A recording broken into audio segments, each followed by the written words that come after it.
Bienvenue dans cette vidéo où nous allons explorer une vulnérabilité récemment découverte dans les YubiKey, ces dispositifs de sécurité largement utilisés pour l'authentification à 2 facteurs. Les YubiKey sont considérés comme l'une des meilleures solutions pour protéger vos comptes en ligne contre les cyberattaques, mais une nouvelle faille baptisée eClick remet en question cette sécurité. Dans cette vidéo, nous allons expliquer en détail comment cette vulnérabilité fonctionne, son impact et surtout comment vous protéger. Nous allons d'abord voir ce que sont les éléments sécurisés, des composants essentiels dans les systèmes de sécurité modernes. Ensuite, nous parlerons de l'importance de la certification Common Criteria qui évalue la sécurité des appareils comme les YubiKey. Puis, nous aborderons comment ces éléments sécurisés sont intégrés dans une grande variété de dispositifs modernes, des ordinateurs aux smartphones. Nous introduirons les YubiKey et les tokens FIDO qui sont au cœur de cette discussion et leur rôle dans l'authentification en ligne. Nous détaillerons ensuite la nouvelle attaque appelée eClick qui expose une vulnérabilité dans ces dispositifs. Nous entrerons dans les détails techniques de l'attaque eClick et de l'algorithme affecté, le CDSA. Nous passerons en revue un scénario d'attaque pour comprendre comment un pirate pourrait exploiter cette vulnérabilité. Nous identifierons les dispositifs vulnérables et les composants concernés. Nous approfondirons l'analyse technique de la bibliothèque cryptographique d'Infineon qui est à l'origine de cette faille. Ensuite, nous parlerons de l'impact de la vulnérabilité, particulièrement pour les cibles à haut risque. Nous proposerons plusieurs stratégies de mitigation pour les utilisateurs de YubiKey. Nous donnerons des conseils pratiques sur ce que les utilisateurs doivent faire pour se protéger. Enfin, nous conclurons avec une réflexion sur les perspectives d'avenir en matière de sécurité des YubiKey et des tokens FIDO. Pour finir, nous parlerons du rôle que jouent les YubiKey dans l'avenir de l'authentification sécurisée et pourquoi elles restent un outil puissant malgré cette faille. Les éléments sécurisés, le cœur de la sécurité. Les éléments sécurisés sont au cœur de la sécurité des systèmes modernes. Ce sont de petits composants matériels conçus pour gérer des secrets cryptographiques en toute sécurité. Leur mission est cruciale: générer, stocker et manipuler des clés cryptographiques tout en garantissant leur confidentialité et leur intégrité, même si l'appareil tombe entre les mains d'un attaquant. Pour assurer une telle sécurité, ces éléments suivent une règle simple mais essentielle: la simplicité est la clé. Moins un système est complexe, moins il y a de risques d'erreur ou de vulnérabilités exploitables. Cela signifie que l'architecture matérielle, le logiciel et les protocoles de communication des éléments sécurisés sont maintenus aussi simples que possible. Leurs fonctionnalités sont souvent réduites à l'essentiel: générer des clés cryptographiques, signer des documents, vérifier des signatures ou encore protéger des certificats. Cette simplicité permet de limiter la surface d'attaque et de faciliter les audits de sécurité. Importance de la certification Common Criteria. Les éléments sécurisés passent par des évaluations de sécurité rigoureuses et l'une des certifications les plus reconnues dans ce domaine est la Common Criteria, souvent abrégée CC. Cette certification garantit que les appareils, comme les YubiKey, respectent des normes de sécurité élevées. Les évaluations sont réalisées par des laboratoires indépendants, appelés ITSEF, accrédités par des organismes publics. Les niveaux de sécurité sont classés selon une échelle, avec des niveaux de vulnérabilité appelés AVA-VAN, qui vont de 1 à 5.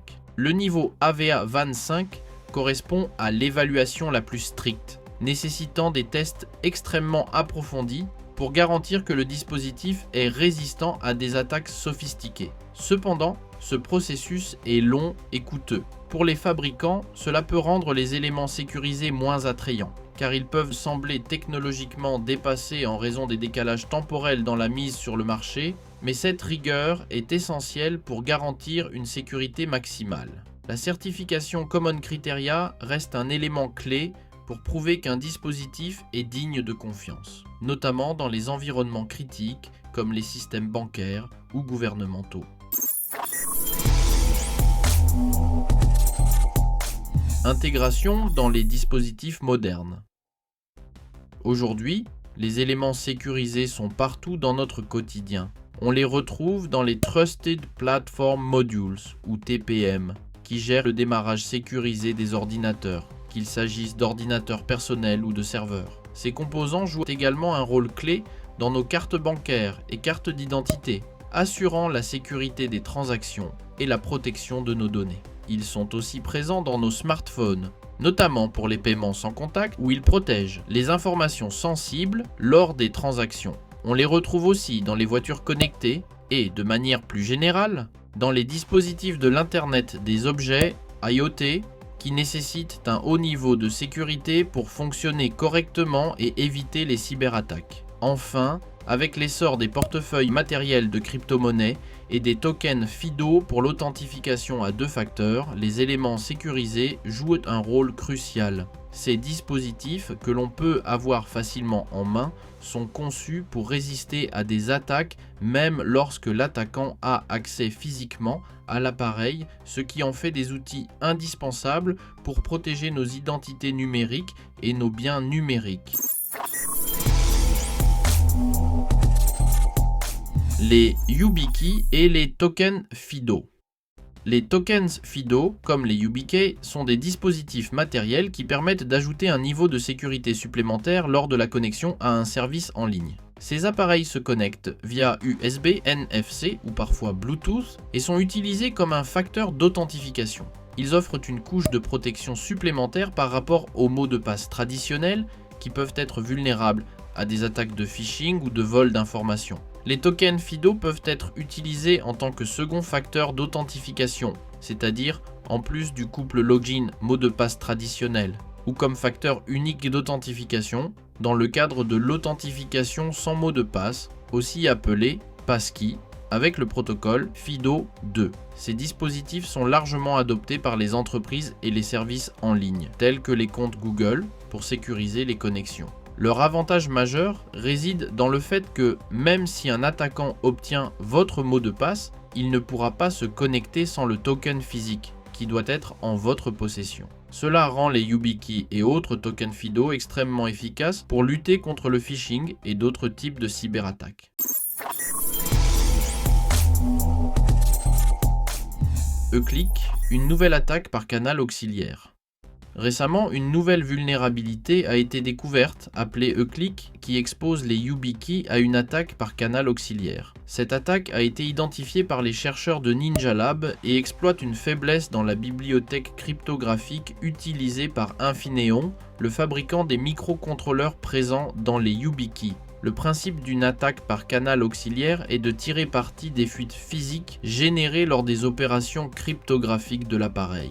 Dans le cas de Eclick, des différences dans le temps d'exécution des opérations de chiffrement permettent à un attaquant d'extraire des informations sensibles, notamment les clés privées utilisées pour l'authentification. En récupérant ces clés, l'attaquant est capable de cloner la YubiKey et de se faire passer pour l'utilisateur légitime. Cependant, pour que cette attaque réussisse, il est nécessaire que l'attaquant ait accès physique au dispositif pendant un court moment et dispose d'un équipement spécialisé pour effectuer les mesures nécessaires. Cela rend l'attaque complexe et coûteuse, mais elle peut être très dangereuse si elle est réalisée contre des cibles spécifiques.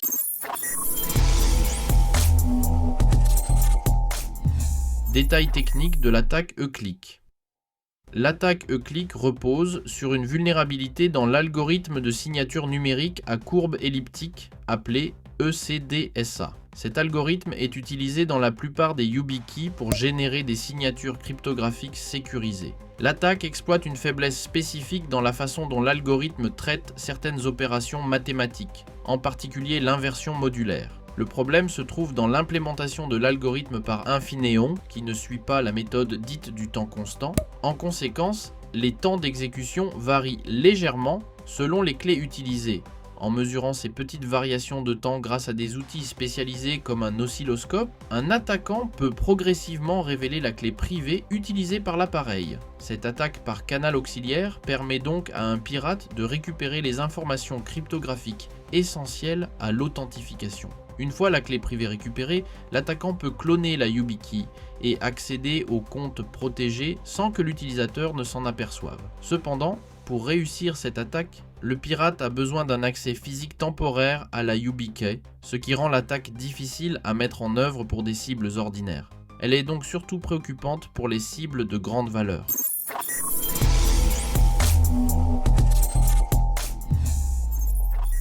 Scénario de l'attaque.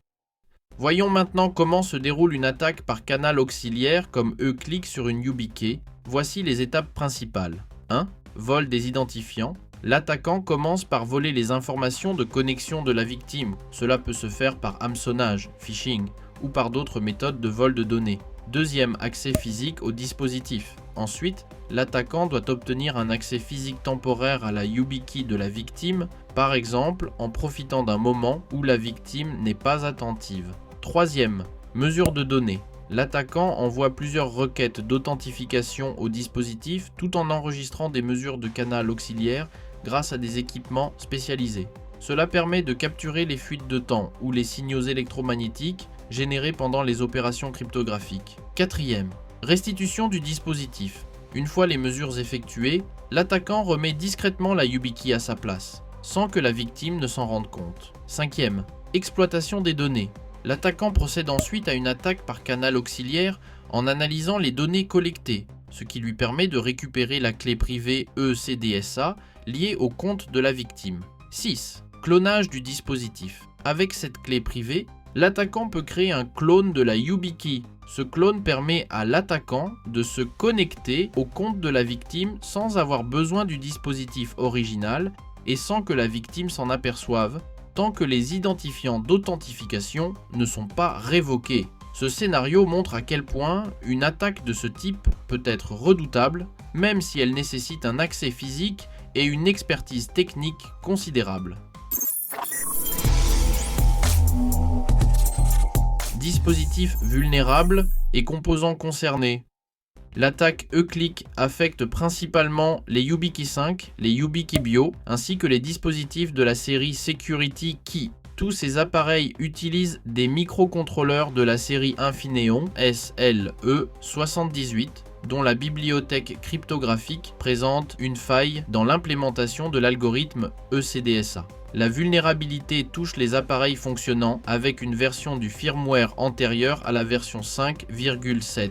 Malheureusement, il n'est pas possible de mettre à jour ces dispositifs pour corriger cette faille, ce qui signifie que toutes les YubiKey concernées sont vulnérables définitivement. Cette faille est particulièrement préoccupante pour les utilisateurs qui dépendent fortement des tokens FIDO pour sécuriser des comptes sensibles. La YubiHSM2, une autre série de dispositifs de Yubico utilisés pour la gestion des clés sécurisées dans les environnements professionnels, est également affectée si elle utilise un firmware antérieur à la version 2.400. Il est essentiel de noter que, bien que cette vulnérabilité soit sérieuse, l'attaque nécessite un accès physique aux dispositifs et des équipements spécialisés, ce qui rend l'attaque difficile à réaliser pour des cibles ordinaires. Ce sont principalement les cibles à haut risque, comme les responsables d'entreprises ou les institutions gouvernementales qui doivent être vigilantes face à cette menace.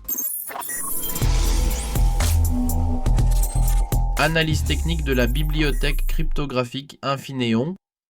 La vulnérabilité qui affecte les YubiKey repose sur une faille dans l'algorithme d'inversion modulaire utilisé par Infineon dans l'ECDSA. Cet algorithme est au cœur des processus cryptographiques qui garantissent la sécurité des transactions et des authentifications. Le problème spécifique réside dans l'implémentation de l'algorithme par Infineon qui n'utilise pas une méthode en temps constant. Cela signifie que le temps nécessaire pour exécuter certaines opérations dépend de la clé utilisée.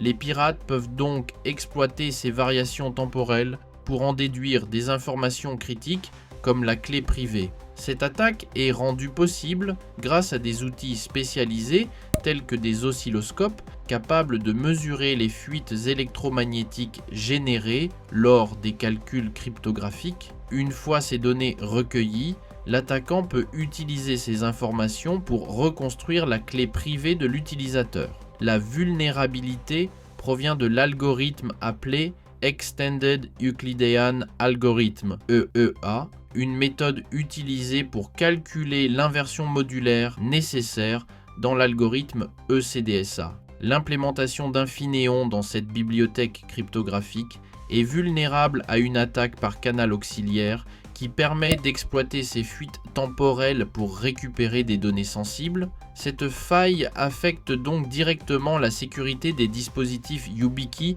utilisant ce type de cryptographie, mais elle n'est pas limitée à eux. Tout appareil utilisant cette bibliothèque cryptographique peut être exposé.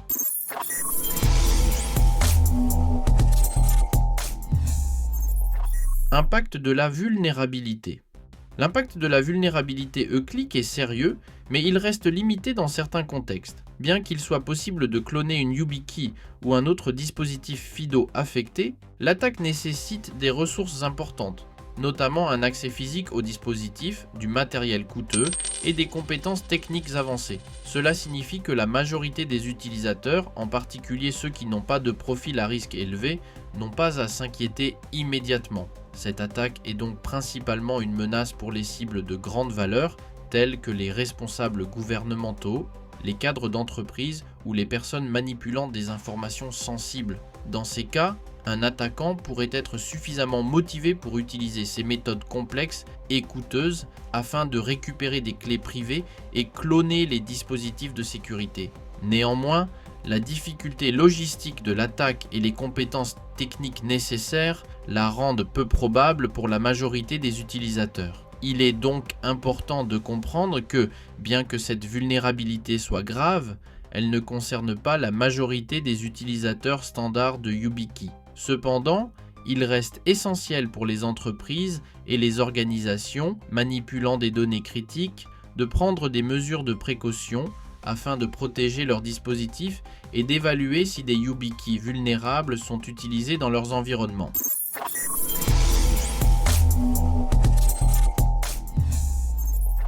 Stratégie de mitigation.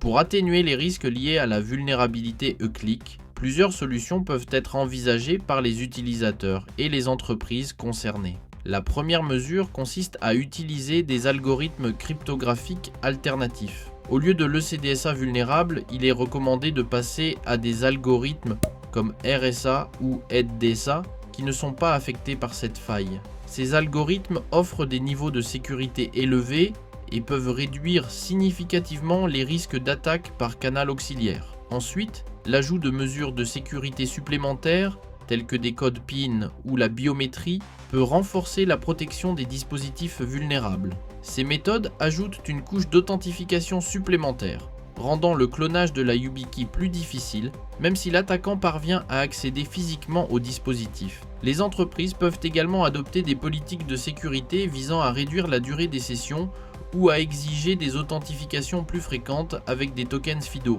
Cela permet de limiter la fenêtre d'action pour un attaquant qui aurait cloné un dispositif. Enfin, bien que le remplacement des YubiKey vulnérables par des versions mises à jour soit une solution évidente, il est important de noter que, même sans mise à jour immédiate, l'utilisation de ces dispositifs reste plus sécurisée que de ne pas utiliser de token matériel du tout. Les YubiKey offrent toujours un haut niveau de sécurité contre d'autres types d'attaques, comme le phishing.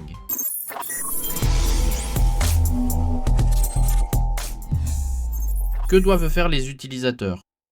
Alors, que doivent faire les utilisateurs face à cette vulnérabilité E-click ? Voici quelques recommandations. Tout d'abord, les utilisateurs doivent vérifier si leur YubiKey ou leur dispositif FIDO est concerné. Si vous utilisez un firmware antérieur à la version 5.7 pour les YubiKey ou à la version 2.400 pour le YubiHSM2, votre appareil est vulnérable à cette attaque. Malheureusement, il n'est pas possible de mettre à jour ces appareils. Donc une solution serait de considérer l'achat de nouveaux dispositifs plus récents et sécurisés. Cependant, pour ceux qui ne peuvent pas remplacer immédiatement leurs appareils, il existe d'autres moyens de se protéger. Utiliser des méthodes d'authentification supplémentaires comme l'ajout d'un code PIN ou d'une authentification biométrique peut significativement compliquer la tâche des attaquants et les empêcher de cloner facilement votre YubiKey. De plus, les entreprises peuvent appliquer des politiques de sécurité renforcées en réduisant la durée des sessions et en exigeant des authentifications plus fréquentes avec des tokens FIDO. Cela permet de limiter le temps pendant lequel un attaquant pourrait exploiter un clone d'une clé vulnérable. Enfin, il est important de comprendre que, même si cette vulnérabilité existe, il n'est pas nécessaire de paniquer. Le risque que cette attaque soit utilisée contre des utilisateurs standards reste faible. Les YubiKey continuent de fournir une protection très solide contre d'autres types d'attaques, comme le phishing, et restent l'un des meilleurs moyens d'assurer une authentification sécurisée.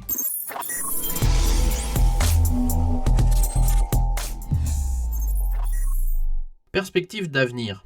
En ce qui concerne l'avenir, cette vulnérabilité Euclid a mis en lumière certains défis inhérents à la sécurité des éléments sécurisés et des dispositifs d'authentification matérielle comme les YubiKey.